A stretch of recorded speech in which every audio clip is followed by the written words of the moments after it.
Binutas ng mga magnanakaw ang bubong ng isang shopping center sa Lanao del Norte. Nilimas nila ang pera sa 2 vault. Sa Pinamungahan, Cebu naman, isang babae ang natagpuang patay sa creek.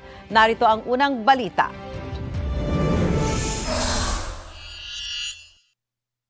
Sa creek nakita ang bangkay ng isang babaeng 21 taong gulang sa Pinamungahan, Cebu nitong Lunes.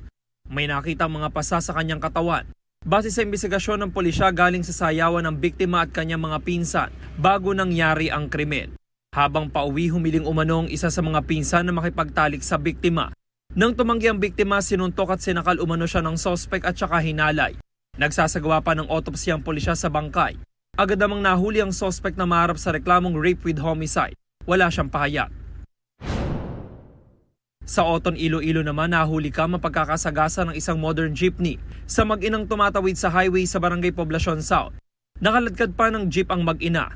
Isinugod sila sa ospital at nasawi kalaunan ng nanay na si Lea Layos.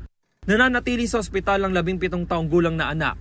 Pinag-iisipan pa ng pamilya ng mga biktima kung kakasuhan nila ang driver na si Joey Poblador na nakakulong ngayon. Walang pahayag ang driver. Sa Lanao del Norte, nilooban ng isang shopping center nitong Lunes. Ayon sa pulisya, nakita ng mga empleyado ang butas sa bubong kung saan posibleng dumaan ng mga magnanakaw.